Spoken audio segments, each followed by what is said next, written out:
Hi, this is Alex from phpacademy.org and I'm back with another video for the new Boston. Now, in the previous video we looked at sending email using PHP mail function. Now, if you haven't already watched that video, I recommend you go back and watch it before you watch this, as this video is going to deal with submitting a contact form.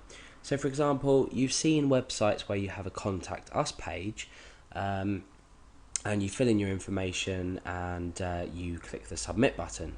Now this then sends, well, it could do, we could be storing values in a database, but for now we're going to be dealing with sending an email address, sending the message to a specific email address, and that's how we're going to receive it.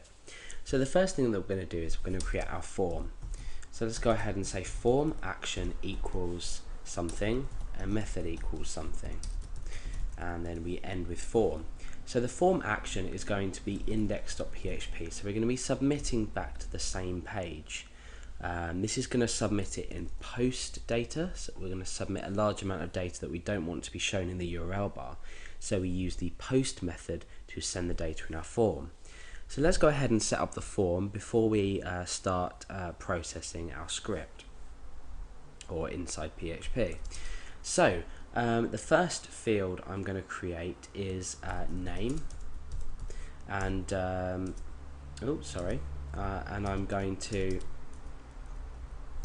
break down after this, and I'm going to say input type is text because we're taking a text value for the name, and the name of this is contact name. Okay, now we're going to break down a couple of times, and we're going to say email address, and we're going to break, and we're going to say input type equals text again, name equals contact email. Now, I'm not going to specify things like telephone fields, this is up to you to input for yourself, but the next thing I'm going to do is message. So we're just going to be passing 3 fields through PHP that are going to be sent to our email address. So now message, we're going to put a text area. So a text area is just a large text area that can be typed in. So text area. I'm going to give this a name of contact text, and we're going to set the rows equal to something and the cols equal to something there. So the columns.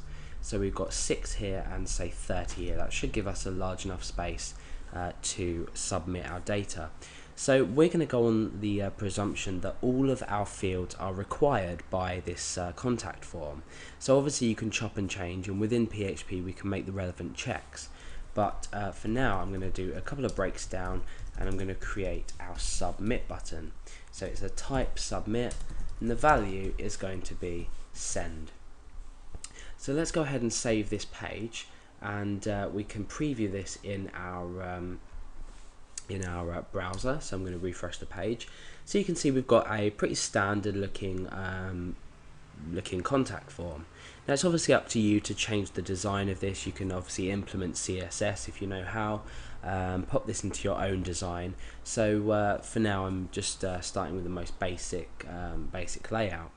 So we can type information into here, and what we want to do is we want to enter different email addresses and our messages, and we're going to test out, well, we're going to fill in all fields first of all. This is what we need to make sure will happen. So let's go over to back to our file and edit this. Okay, so inside PHP, when this is submitted, the first thing that we want to do is we want to check to see if the form's been submitted. So we need to check that each element is set. So we use the isSet construct, and we say isSet $_post, because remember we're submitting these variables using the post variable, or post method, so we pick them up by $_post. And then inside here we need to specify the first variable that we're passing, and this is contact name. Then we need to say and, so we apply the and operator. So we're saying if the contact name is set, and and is set $_post, and we need to now specify the next field that we're submitting, and that's contact email. Just a word of warning before I continue, we're not actually going to be dealing with email validation, and the reason for this is it's it's too big and too unnecessary for this tutorial. So there will be another tutorial on my tutorials for the new Boston that will deal with email validation. So go over and have a look at that, and you'll be able to apply this to your contact form.